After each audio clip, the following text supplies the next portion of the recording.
وصحبه أجمعين سبحانك لا علم لنا إلا ما علمتنا إنك أنت العليم الحكيم رب اشرح لي صدري ويسر أمري واحلل عقدة من لساني يفقهوا قولي صدق الله العظيم. Alhamdulillah, syukur kita kepada Allah Ta'ala dan limpah kunai dapat kita salat berjemaah, dan insyaAllah kita akan menyambung kuliah kita, iaitu pelajaran Tauhid. Mudah-mudahan dengan ilmu yang kita belajar itu dapat kita gunakan sebagai alat untuk mengabdikan diri kepada Allah Subhanahu Wa Ta'ala. Jadi kita akan menyambung itu pelajaran kita, itu kita sifat 20, iaitu muka surat yang ke-8 ya. Itu kita masih lagi bincang tentang hukum ya. Surat yang ke-8, hukum syar'i itu dia. Jadi sebelum kita nak menyambung pelajaran yang berikutnya, kita ulang sedikitlah pelajaran yang lepas ya. Jadi hukum ni terbahagi kepada 3 bahagi. Yang pertama dipanggil hukum syara', yang kedua dipanggil hukum akal, yang ketiga dipanggil hukum adat. Hukum maknanya menetapkan satu perkara atau menafikan dia mengikut pertimbangan akal. Maksudnya ini ke malam ke siang, kata pertimbangan akal malam ya, itu makna hukum. Pasal bila hukum akal, akal tu yang menetapkan, dia yang menimbangkan perkara itu sama ada siang atau malam contohnya.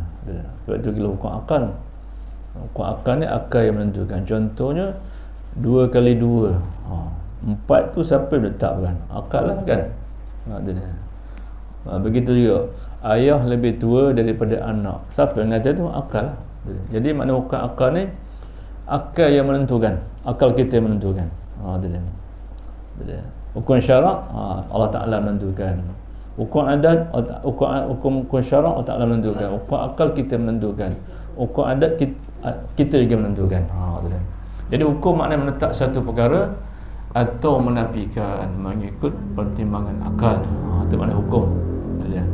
Dan hukum kita telah belajar, hukum akal terbagi kepada 2 kan.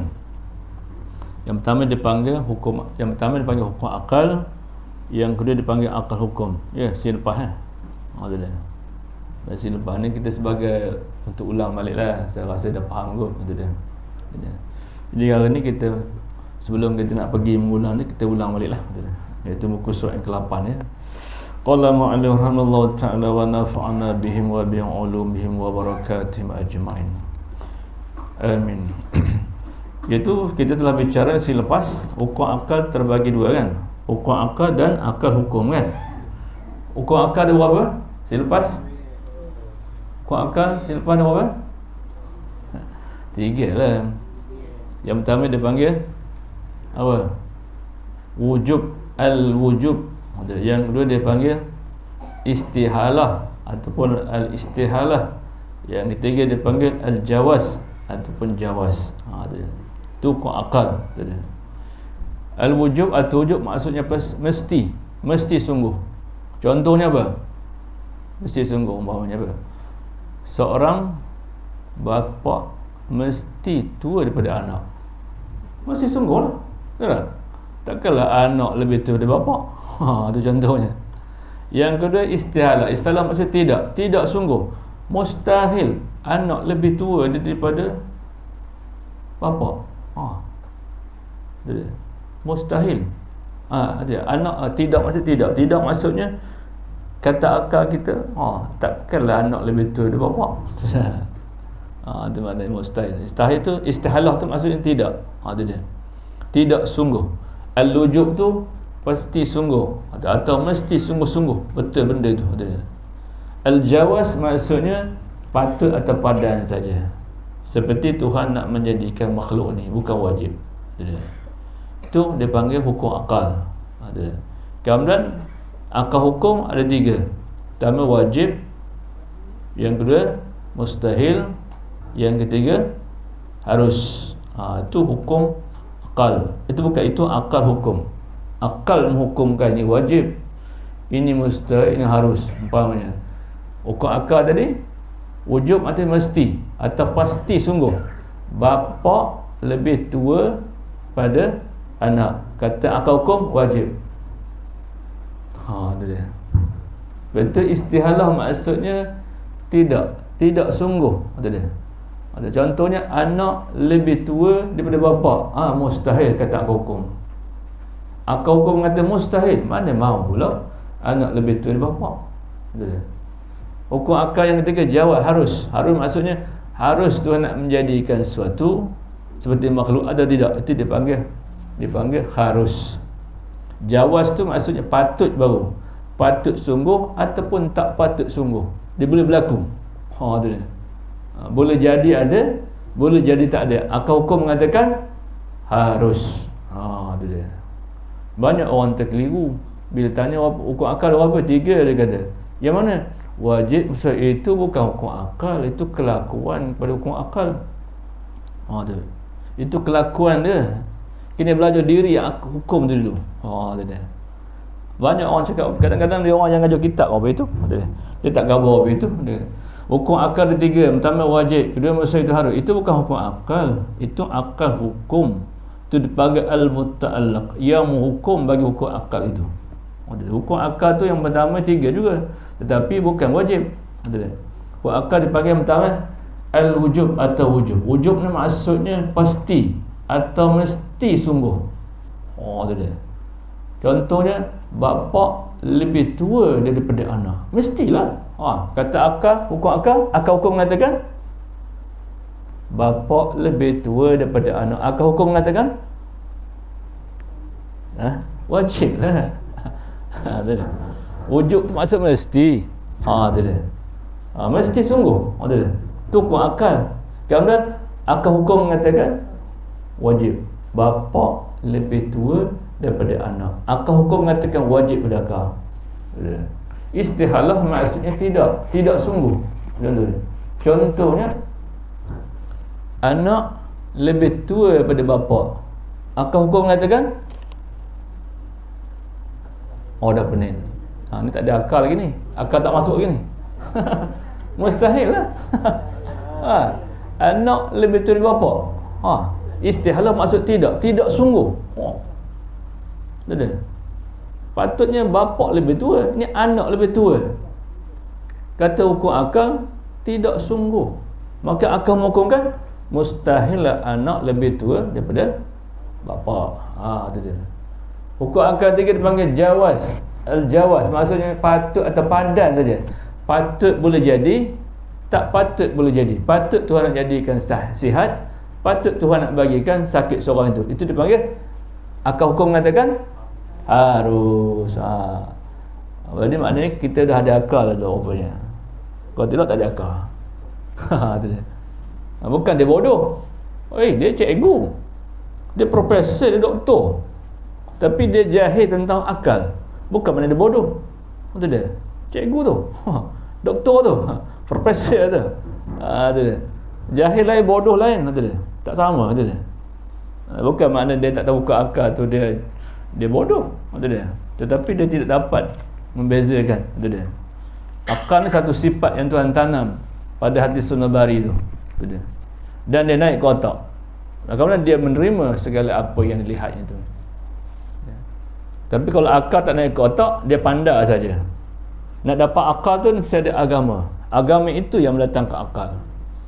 Kalau tak ada agama, dia datang dengan cerdik saja. Macam ayam, kita bagi pasir dengan gandum, ayam pilih apa? Dia pilih gandum, cerdik lah maknanya. Tapi akal tak ada. Tapi kalau ada akal, benda tu antara pasir dengan gandum. Kalau orang berakal, kalau gandum sekalipun mestilah yang halal, tidak curi. Ini kalau main sapu sebenarnya cerdik lah. Tu akal tu satu sifat yang tanam pada hati sanabari tu. Kalau naik ke otak, dengan dia naik ke otak, baru dia boleh memikirkan benda tu sama ada suruhan dan larangan. Jadi nak dapat akal tu, dia mesti ada agama. Agama itu yang mengajar dia hukum hakam sebagainya. Sebab itu agama maksudnya perhimpunan segala hukum. Mana agama yang dihantar kepada Nabi Muhammad melalui Jibril untuk sampai kepada manusia untuk bawa kebahagiaan dunia akhirat. Itu makna agama. Agama ialah perhimpunan segala hukum. Bila seorang beragama itu terhimpun segala hukum. Bila timbul segala hukum, dia akan ikutlah. Ada hukum akal, ada hukum adat, ada hukum syarak. Jadi orang beragama itu dia kena tahu beza mana hukum akal, mana hukum syarak, mana hukum adat. Itu dia. Jadi dapat dalam melaksanakan Tugas dia sebagai makhluk di dunia ini. Itu dia. Kalau dia tahu hukum, macam mana nak berjalan agama tu? Dia. Agama itu tidak dapat dilaksanakan kalau tak tahu hukum. Hukum tak ada 3. Yang pertama dipanggil hukum syarak, yang kedua dipanggil hukum akal, yang ketiga dipanggil hukum adat. Tak dapat melaksanakan hukum ni. Dia. Kalau tidak ada agama dalam seorang itu. Bila ada agama, maka terhimpun segala hukum. Jadi contoh tadi, hukum akal ada 2 bahagian. Satu dipanggil hukum akal, satu dipanggil akal hukum. Dia. Kerana hukum syarak pula nombor 2. Hukum syarak pula ada 2 bahagi pula. Ada dipanggil hukum syarak taklifi, ada dipanggil hukum syarak wadai. Tu kita cerita akan datang lah. Ada dia. Hukum syarak taklifi tu tak dapat laksanakan kalau tidak ada wadainya. Itu dia. Contoh semayang. Semayang tu hukumnya wajib. Itu dia. Tetapi wadainya untuk nak meluluhkan semayang tu mesti dia sampai umur umpamanya. Kan? Masuk waktu umpamanya. Untuk aurat, walaupun semayang tu wajib, tapi wadai hantaran untuk nak melaksana tak ada lagi, maka tak dapat dilaksanakan.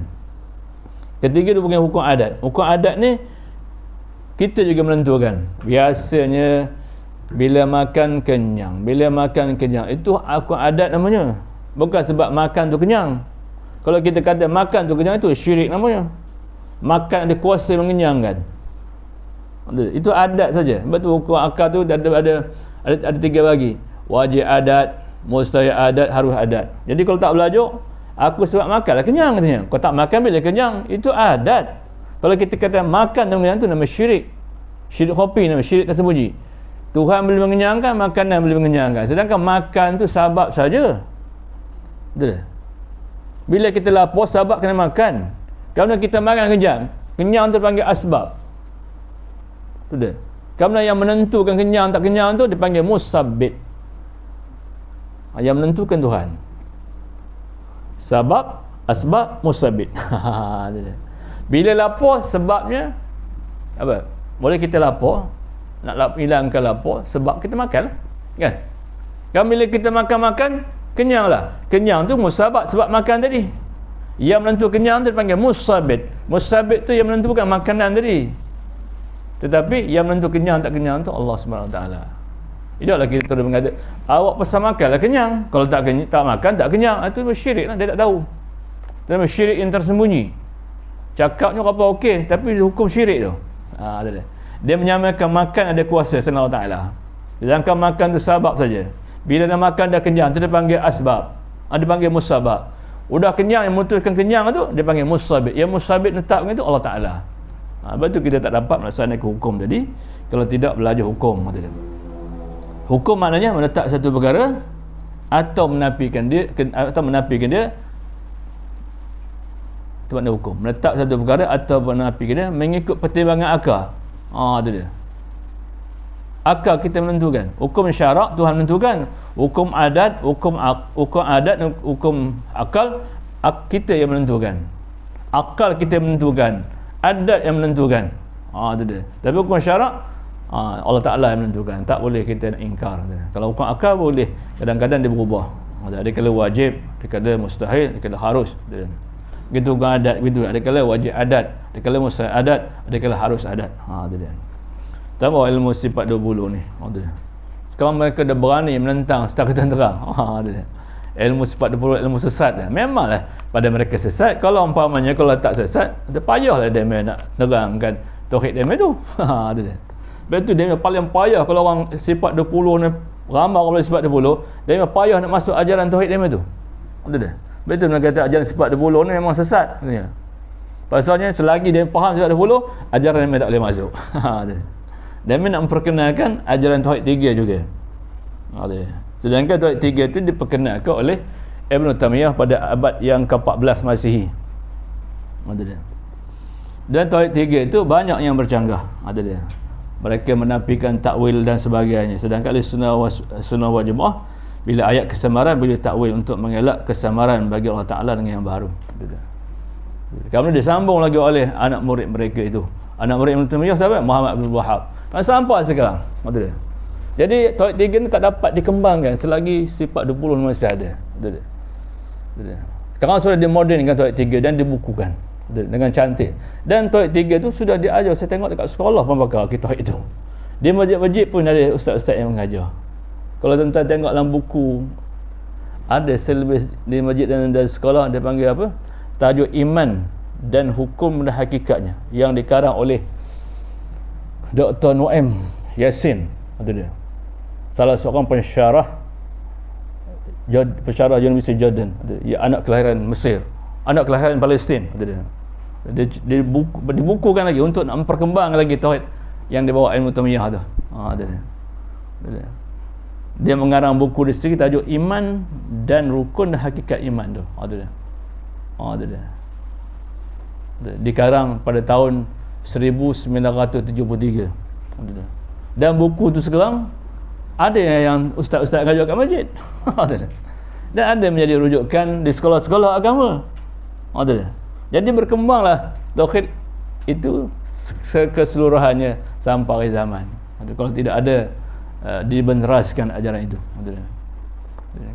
Setengah ustaz-ustaz dengar juga kat masjid kan, tulis buku tebal itu warna hijau tak silap, tajuk Iman dan Hukum dan Hakikatnya, yang dikarang oleh Dr. Nuaim. Dr. Nuaim, tak tahu apa, saya lupa dah. Nuaim Said, saya lupa nama dia. Dan menjadi setengah daripada rujukan sekolah agama dia. Jadi maksudnya tak dapat dihilangkan ilmu sifat apa tauhid 3 itu. Dr. Nuaim tak silap ada. Buku tebal itu ada ustaz-ustaz yang ngajar kat masjid. Ada. Iman dan rukunnya dan hakikat iman. Ada. Saya tengok dalam buku tu, dia mencampurkan sifat zat dengan sifat perbuatan. Dia campur sekali. Dia nak bagi celaru supaya orang ikut tauhid dia orang. Jadi masalah. Jadi kita sambung lagi. Hukum syar'i pula dia kata. Hukum akal dah selesai. Hukum akal selesai. Kita ambil hukum kedua pula. Apa mana hukum? Menetapkan satu perkara atau menafikan dia mengikut pertimbangan akal. Jadi hukum akal tu bagi apa bagi? Hukum akal bagi? Dua bagi. Satu dipanggil hukum akal, satu lagi dipanggil akal hukum. Hukum akal ada 3. Pertama, dah tak faham.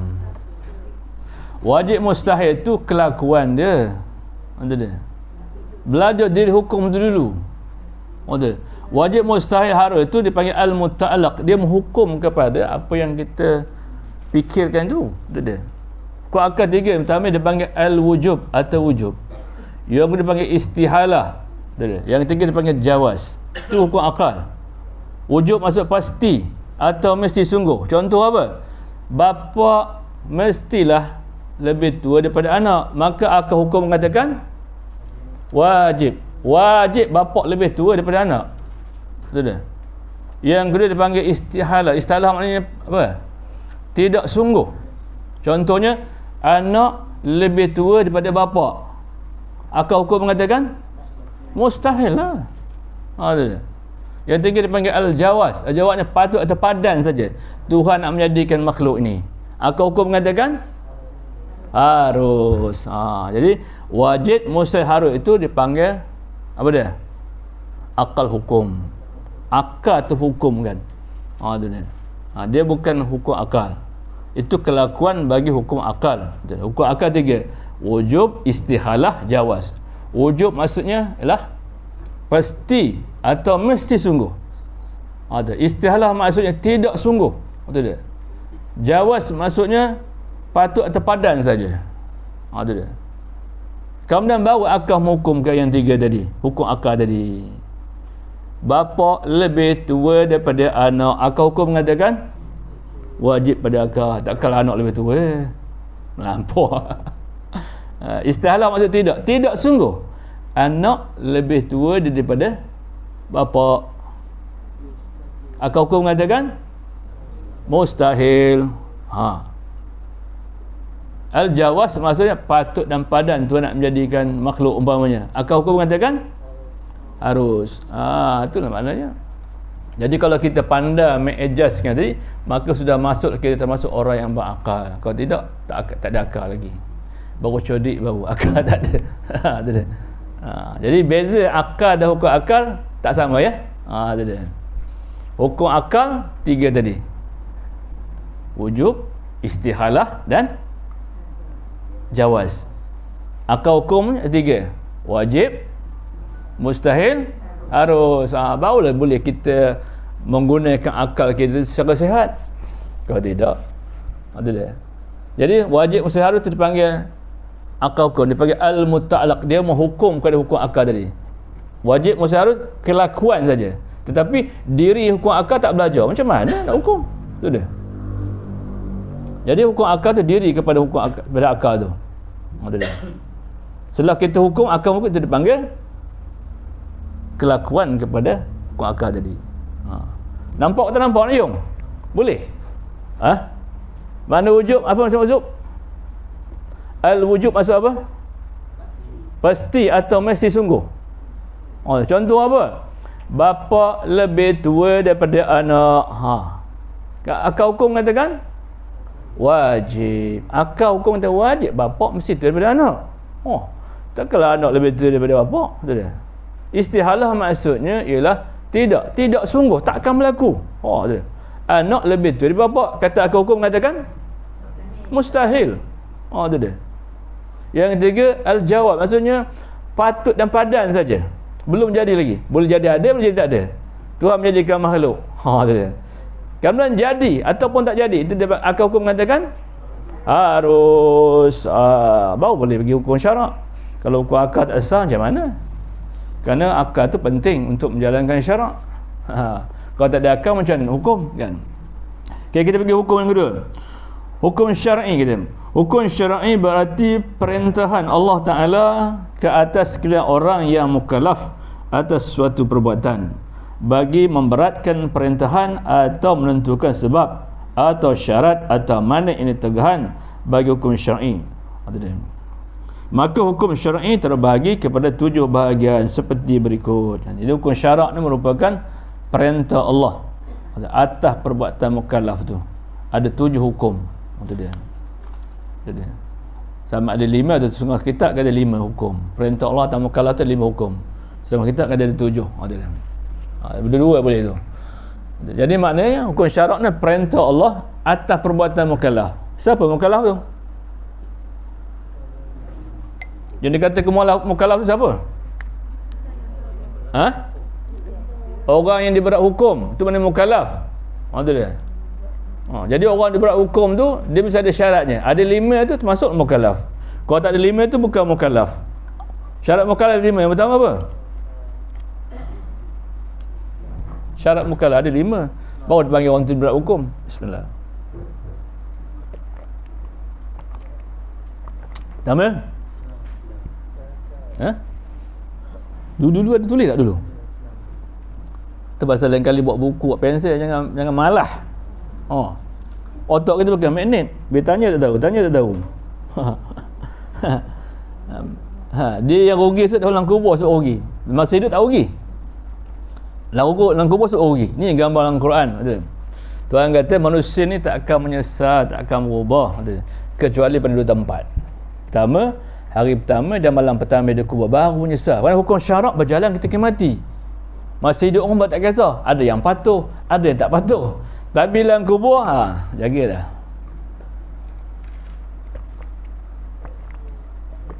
Baru nampak tentang hukum itu. Betul.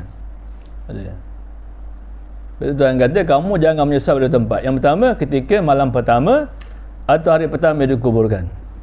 Ini digambarkan dalam surah Al-Mu'minun ayat 99. Ya.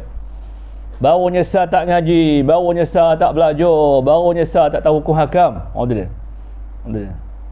Apa dia katanya? Telah ditanam. Qala rabbirji'un. Ia berkata, siapa orang yang mati tu? Rabbirji'un, ya Allah kembalilah aku dunia balik ya Allah. Betul. Tujuan apa? Tuhan kata, la'alli supaya aku a'malu soleh. Lepas ni aku nak beramal soleh. Bima taraktu telah aku tinggal. Banyak atas dunia yang banyak aku tinggal. Malam mengaji tak aku tinggalkan. Lepas tu pula udah mengaji pula apa tak bawa. Contohnya. Tu dah tak ingat. Lepas tu melanggar hukum kan? Tu dia. Sembahyang jemaah banyak aku tinggalkan. Buat kebaikan banyak. Lepas ni kalau aku keluar dari kubur ni, Tak akan aku tinggal semuanya itu, akan aku buat. Ilmu tauhid bermula bila mati baru mula. Pasal soalan dalam kubur tu 5. 3 tauhid, 1 fiqh, 1 tasawuf. Kalau tak belajar tauhid, mangkuk kita.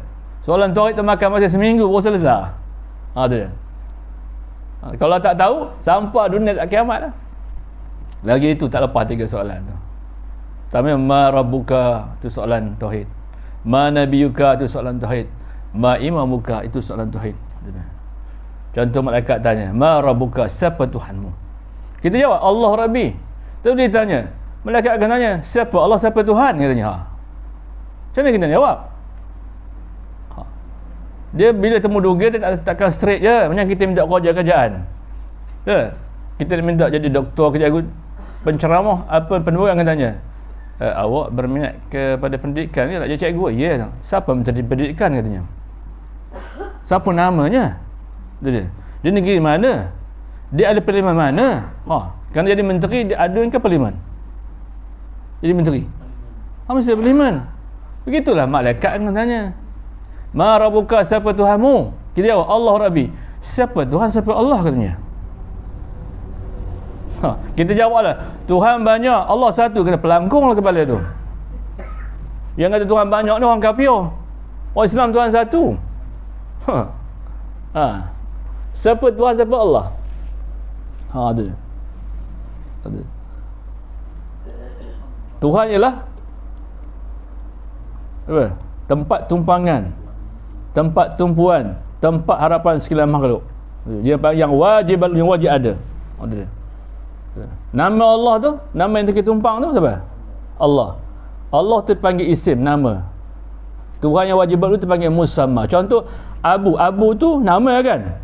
Yang punya nama siapa? Yang punya siapa? Abu, Hasan, Husain tu nama.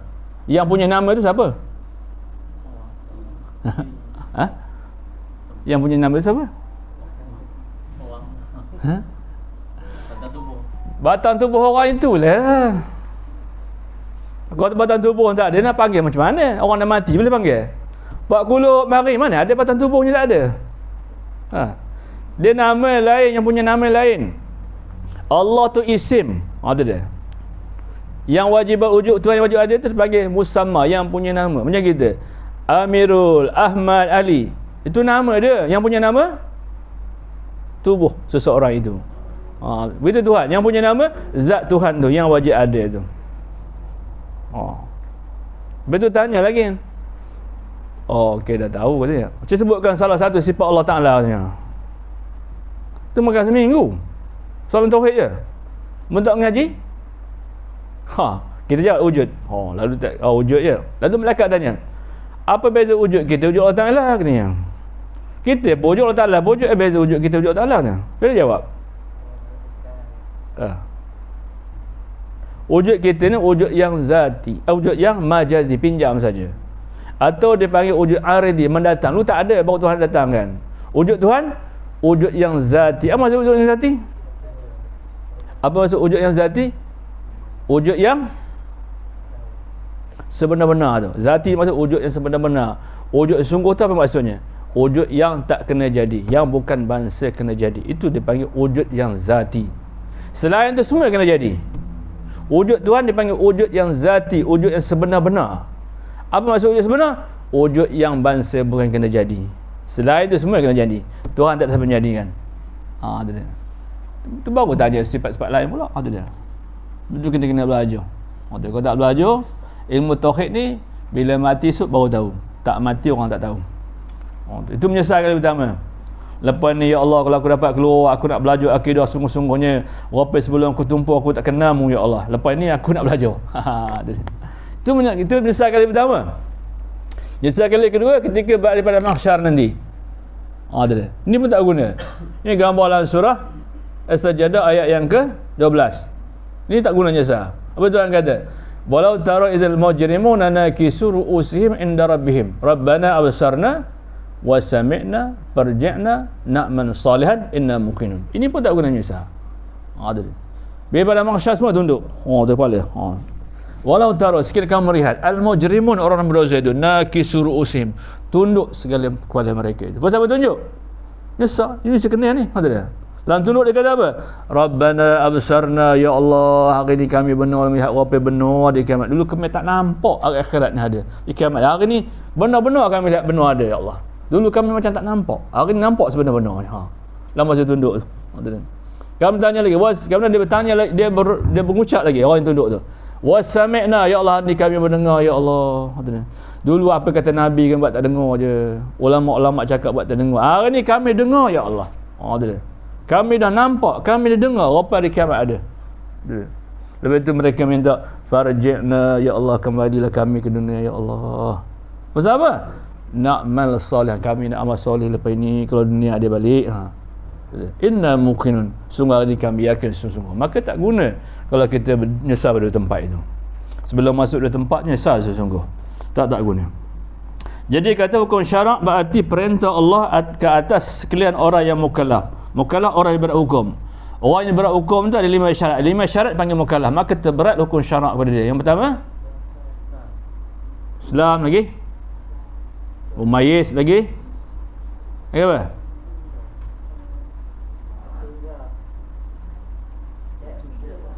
Berakal lagi.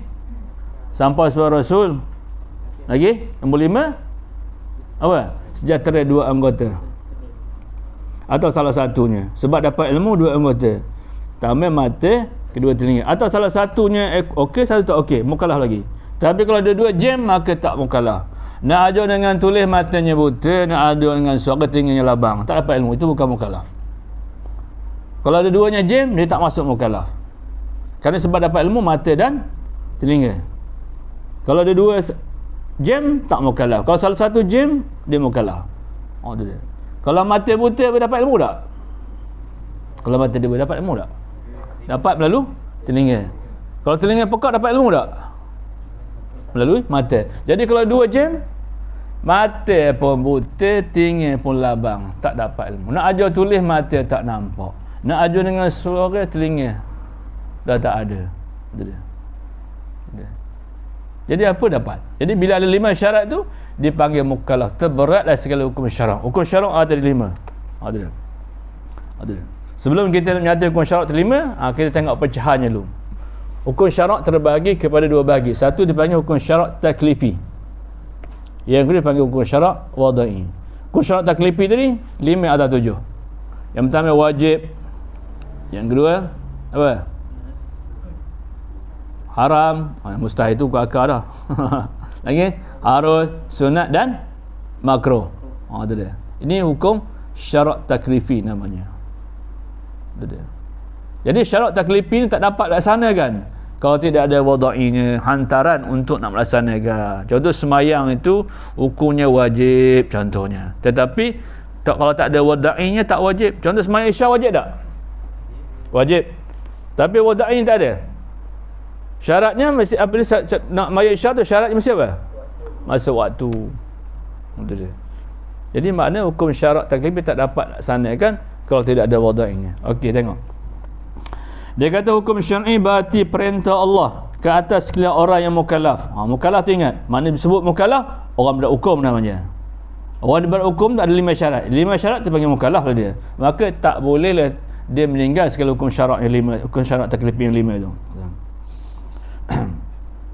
Dia kata ke atas sekalian orang yang mukallaf atas suatu perbuatan. Setiap perbuatan kita ni tak sunyi. Ada kala wajib, ada kala haram, ada kala makruh, ada kala sunat, ada kala harus. Tu dia. Maknanya selagi kita hidup tak sunyi daripada 5 hukum ni. Tu dia. Bila wajib mesti tunaikan. Tu dia. Jangan ajar dia ke alasan. Cuma wajib tu ada 2. Satu wajib disegera, satu wajib tidak segera. Wajib segera seperti semayang. Bila masuk waktu kena semayang. Wajib tidak segera seperti apa? Tunaikan haji wajib juga. Mengeluarkan zakat wajib juga. Tapi tidak wajib segera. Tu dia. Tapi semayang wajib segera. Puasa wajib segera. Tu dia. Jadi mana segala perbuatan kita ni tak sunyi daripada segala hukum yang 5 tadi. Tu dia. Pasal dia panggil mukallaf kan. Iaitu dia kata Hukum syar'i berarti perintah Allah ke atas bagi memberatkan perintah atau menentukan sebab atau syarat atau mani. Bagi nak menguatkan benda itu, dia tengok ada sebabnya, ada syaratnya, ada maniknya. Syarat maksudnya, contoh bila kita nak sembahyang, kita ambil definisi dulu. Apa makna syarat? Syarat makna sesuatu yang mesti ada dan ia bukan sebahagian dari sesuatu. Tapi bila nak buat sesuatu tu mesti nak dia. Itu makna syarat. Sesuatu yang mesti ada dan dia bukan sebahagian ibadat tu. Tapi bila nak buat ibadat mesti nak dia. Contohnya bila kita nak sembahyang, syaratnya mesti wuduk. Tapi wuduk tu bukan sembahyang. Tapi bila nak sembahyang mesti nak syarat. Itu dia. Itu makna syarat. Itu dia. Kerana rukun. Apa itu rukun? Rukun adalah sesuatu yang mesti ada dan ia sebahagian satu ibadat itu. Contohnya sembahyang itu, Al-Fatihah tu rukun kan? Dan ia sebahagian daripada ibadat sembahyang tu. Itu dia. Itu beza syarat dan rukun. Itu dia. Itu dia. Jadi suatu perintah atau berat itu berdasar kepada syarat. Itu dia. Cukup syarat, jalan. Bila ada syarat, ada masyarakat. Atau manik. Setiap perintah itu dia ada syarat, ada manik yang menegah. Contohnya sembahyang tu wajib kan? Tetapi bila ada manik ni biasa kepada orang perempuan. Orang perempuan kan ada cuti sebulan dia. Sebulan sekali kedua. Sembahyang tu wajib. Tapi perbuatan itu ada yang menegahkan, maka dah tak wajib. Sehinggalah ia bersuci baru wajib balik. Itu dia. Kalau perempuan dia darah haid. Darah haid ni orang lelaki ni tahu. Entak esok kenapa tak mayang Mina? Awak kotor lagi. Berapa hari? 16. Penampur muka tu. Kenapa tak mayang Mina? Kotor lagi. Berapa hari? 17. Bagi penampur muka tu. Itu dia. Mana sebanyak-banyak haid berapa hari? Bentuk kita tipu bini kita je. Kenapa tak semayang? Awak kotor lagi berapa hari? 18. Iya ke? Kenapa tak semayang? Kotor lagi berapa hari? 20 hari. Iya ke? Hati suami bodoh penuh. Itu dia. Betul seorang laki-laki turunan darah bila kahwin, fiqh mengatakan tidak wajib keluar selama 7 hari untuk mengajar bini. Walaupun sembahyang jemaat tu wajib, tetapi ketika itu dia rukhsah, diberi kemudahan pada dia. Kecuali kalau tak pergi, tak cukup jemaat baru boleh keluar. Betul dia. Nak ajar itulah seminggu tu. Bab bersucinya, bab hadahnya, bab najis sebagainya. Paling sedikit haid berapa hari? Berapa lama? Paling sedikit sehari semalam. Itu dia. Ghalibnya bila? 7-8. Ya. Dia. Ya ke pun. Paling banyak 15 hari 15 malam. Masuk hari ke-6, hari 16, tak ada pasal lagi. Kenapa tak sembahyang? Ada lagi darah. Itu bukan darah, itu nama darah istikhadah, darah penyakit. Wajib mandi. Itu dia. Kena tahu. Kalau tak tahu, mangkor. Begitu juga seorang suami. Kena tengok. Betul dia. Takut terlanjur hantu. Tahu terlanjur hantu. Dia tak tahu berapa lama bininya bersih tak bersih, lalu panjat je. Jadi masalah. Betul dia. Barang siapa bersetubuh dengan isteri ketika darah tengah kuat, tengah banyak, tengah merah, tengah hitam lagi, maka dia wajib memberi sedekah 1 dinar. Kalau tidak, 1 hutang lah akhirat nanti. Kalau dia bersetubuh dengan isterinya ketika isteri sudah hampir darah sudah hampir putus, dia tinggal kuning-kuning je, merah pekat tak dah, wajib bayar 1/2 dinar. 1 dinar bersamaan berapa? 3 berapa gram kalau tak silap. 1 gram RM260. Sekarang ya? 100 ke apa? 1 gram emas pasal apa? Tak ada makan emas kan? Bohong ini. 26 ya? 1 gram? Darab 3 gram. Kalau tak bayar, satu dosa tu. Wajib sini, wajib syar'i. Bila kita bersetubuh isteri dalam keadaan haid, darah masih kuat, darah sangat banyak, wajib bayar wajib sedekah 1 dinar. Jadi, kalau darah sudah di ujung-ujung, belum habis, sikit lagi, lalu datang isteri, wajib bayar 1/2 dinar. Rujuk kitab Fathul Qarib sana tu. 1/2 dinar bagi 2/3 berapa gram tadi? Itu dia. 1 dinar 3.8 gram tak silap. 1 gram RM260. 200 ke 100? 100. 200. Bayangkan 3 gram tu. Kalau tak bayar satu hutang tu, wajib syar'i bersedekah tu. Tunjukkan kitab Fathul Qarib sana tu. Tu dia. Bagi pada sesiapa tak boleh, tak mesti siapa. Pada siapa boleh bagi. Orang miskin tak siapa tak kisah. Dia tidak jadi syarat seperti bayar zakat fitrah tu. Wajib sedekah. Sedekah pada siapa boleh. Betul dia. Begitu juga, kena tahu juga haid darah nifas umpamanya. Orang lelaki kena tahu nifas. Paling sikit darah nifas berapa lama? Paling sedikit, satu lahzah saja. Dia mengiringi anak tu atau bayi tu. Biasanya berapa lama Khalid dia? Adat berapa lama darah nifas? 40 hari kan? Tu adat kan? Paling banyak 60. Ngapa tak sembahyang lagi? Darah keluar lagi berapa hari? 61. Lengkung kali tu orang. Tu dia. Macam mana nak measure darah haid dan nifas ni?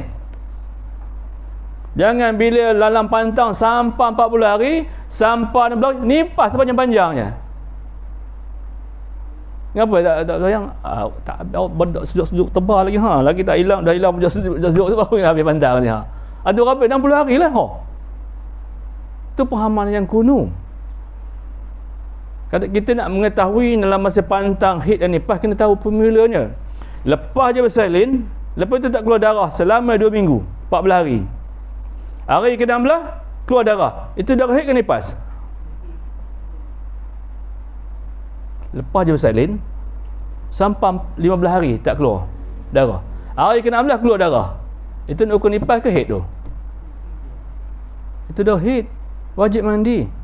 Lepas je haid, tempoh haid tu dah habis, wajib mandi.